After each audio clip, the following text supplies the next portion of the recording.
Furry Christmas. It's furry Christmas.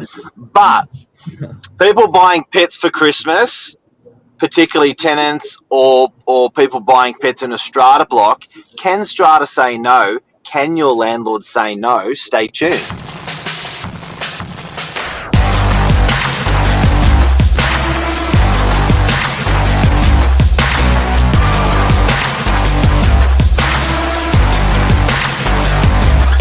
I'm the ringleader, so listen up.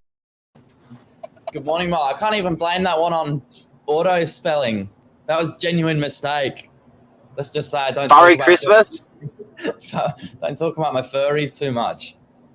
Furry.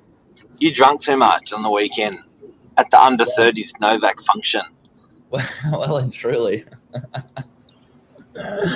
Yeah. But this is an interesting topic, because if you're considering getting a furry friend for Christmas, he needs to be on Santa's good list before he's welcomed at the block. Be careful. Be careful. And I guess as even not just tenants, but even owner occupiers, if you're going into a strata scheme, well, even if you're not, even if you're an owner occupier and you're going to a terrace or a house and it's upsetting neighbours, you've got to be careful. Well, that's sort of where this morning's topic came from. My mum and I were talking about it at home, and we recently, moved houses and purchased in a strata scheme. The first time we've lived in that type of setup, and we have a little dog, and we just thought naturally you just move the dog in, you could move whatever you want in. But if you're a big family and have all these different pets, you really need to make sure you know what you're getting yourself into, because the pets are just as important as the family these days. You know what? Pet ownership's gone bananas. I think COVID, because people are home a lot more, they've thought, they didn't want to get a pet because they were never home. They were always in the office, but that's changed. So pet ownership, I know what you're paying for some of these dogs out there. You're paying double or triple than what you're paying 2 years ago. So pet ownership has gone absolutely bananas, and the laws have changed on it as well.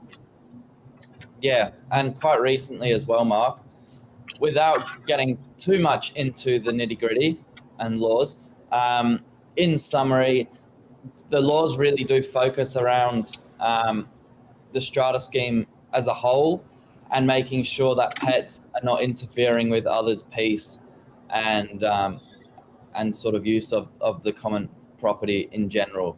So if you're getting a furry friend, you need to be talking to your agent with some notice. So with 13th of December today, you almost need to be having that conversation now, because there is a little bit of a process in getting the paperwork through, and making sure that it's approved properly, because we've seen some absolute disasters where people have had to move out of the property because they didn't get their pet approved, and they decided to go through with purchase anyway. And look, I think some people are Google ninjas, and if you go online and have a look at some of the recent legislation, there has been some fundamental changes to cases, one behind the other, over a 1 year period, and those cases have actually under a companionship.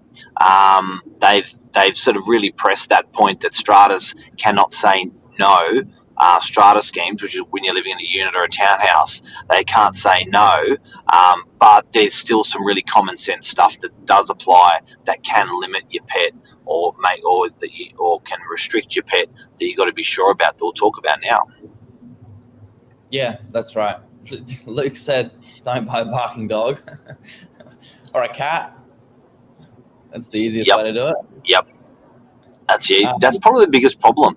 That's probably the biggest problem is, and it's not about pets, it's just about livability, because even if you've got a neighbour that's playing music unnecessarily loud or disrupting the peace of the neighbourhood, they're going to get chucked out as well, or they're going to get fined by council over and over, or police for noise pollution parties or whatever. So it's really just that common sense approach where you just really want to respect your neighbours. Yeah, without a doubt. But majority of pet applications that we do process is taken is done with common sense, like you said. A lot of people are not really here to spoil your day. However, there is a process. So talk with your agent. You need to be getting the paperwork through. Now, just so people know, the decisions are often made on factors like the size of the dog, or if it's a dog we're talking about, that's most common we see. But the size of the dog is taken into account, breed, obviously, and then where your unit sits in the block. Is there other dogs, other pets in the block? There's lots of little factors that contribute. And also, I think there's it's part of managing relationships as well. So, as a prospective tenant, giving the landlord the courtesy of the question, of the time to assess, giving them good information to make an assessment. I just think making them part of that decision process will also help as well. To sort of find out that there's a barking dog that you knew nothing about, I think really puts a landlord off, completely, and even neighbours. So I think just some good old fashioned common courtesy of heads up, is what the pet is. Talk to your neighbours around you, talk to your landlord, talk to your agent. And like you said, if you're going to be buying one for Christmas, which is 12 days away, you want to be doing it now. Yeah. It does take a little while to get it through. Strata asks for a pretty comprehensive document to be filled out, actually, with council numbers, registration, breed, size, weight, even a couple of photos in there, Mark, just so they know what's going on, who's where. Absolutely. Yeah, but that's the story of this morning. Are you intending on getting any furry friends this year? I suppose you can't say. Nah, Kids watching. Nah, we've got little Shih Tzu Maltese, and the girls have insisted he needs a friend, but I insist he doesn't need a friend. But that's also changed. That people are not happy with one pet these days. They want to go over to 2 or 3. They want a cat. They want a second dog or a second cat, or it's used to pets. I think pet ownership's definitely exploded. If you look at places like Pet Barn, and those sort of places, people spend a fortune for these pets. It's just out of control. But I think the framework around it for real estate agents and for rental properties has definitely gotten better. And for strata, I think the framework around having a pet's definitely got it better. And you know what? Genuinely, under the companionship rule, it really to some people it probably sounds unusual, but these are like children to some singles or couples. Like they represents people's absolute lives. So I think it's good that framework under companionship rule is now there and available for people, because the necessity wasn't there previously. People didn't care as much to have a pet or not have a pet, but it's super critical for some people now. Yeah. We've also seen some really good success in, Mark, is people applying for properties saying that they intend to get a pet. They don't at the moment already have a pet, but this is almost just letting the landlord know with a heads up that that's their intentions. And when the landlord accepts that application, they almost know down the line that's what they're going to plan to do. And so we recently had an application go through for a property in Narrabeen where they were looking at getting a little greyhound, and landlord had no problems with it. And it was a few months down the line afterwards that it ended up going through. And once you got ticked off by Strata, it was all happy days. And that's it. So furry friends for Christmas, get ready. It's definitely happening with a lot of people out there. People are whacking them in. Have the professional courtesy with your landlord. Have the professional courtesy with your neighbours. Have the professional courtesy with your agent, and just let everyone know and give them some good quality information to process. And it just softens that landing so much more, and that sort of frustration for the people that are involved. That's it. They make Yeah, good friends. Jeff Luby's got a good buddy that goes to all of his open houses. Actually, he takes his dog to open houses and everything. What's your fur baby called, Jeff?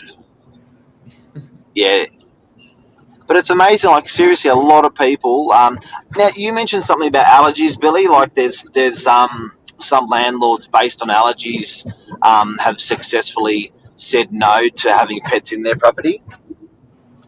Yeah, I mean, there's definitely reasons for both sides, whether you're for or against. But I think the way to go about it, Mark, is just to be open with your communication. Some tenants, you've got to remember, you did apply for the property with no pet, and if that's the owner's position, then they're obviously going to have reasons for that. So I think the best way to go about it is just to write an email with your intentions, and if you're taking it on from a family member or something like that, get some photos where you can, but don't make the decision before you've got the approval, because like I said, we've just seen some really bad examples of where it's gone terribly wrong. And don't forget, a landlord may not decline you on your pet, but they may simply ask you to move out of the property.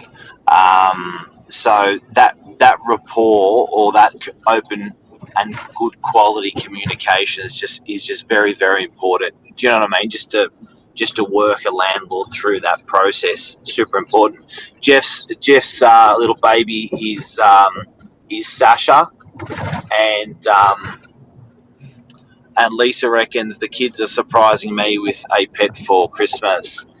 Yeah, right.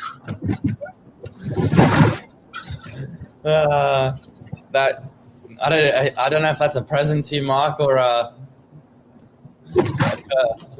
One pet's enough for our family, I reckon. More than enough. Yeah, like you say, some people just don't know where to stop. Don't know. And by the way, before we sign off, there can be a mutual agreement to get some carpet cleaning done at the end of the tenancy, when the tenancy finishes, to clean up after the pet as well. That's reasonable to ask. Yeah, and it's worth noting for any landlord that's not sure, with all of our pet applications and approvals, if it's not in the lease at the start, there's a special clause added in where there's an agreement to have the carpets professionally steamed and fumigated at the end of the tenancy. So that sort of covers any like I said, if you're worried about allergies or things like that, that sort of covers that. If you're intending to move back into the property or to relet the property to some more tenants afterwards. And that is a show. Thank you very much, Billy. Thank you, Mark. Thanks to all our furry friends. Good luck with your furry friends. Good spelling, Billy. Have a great Christmas. See ya. Bye. Bye.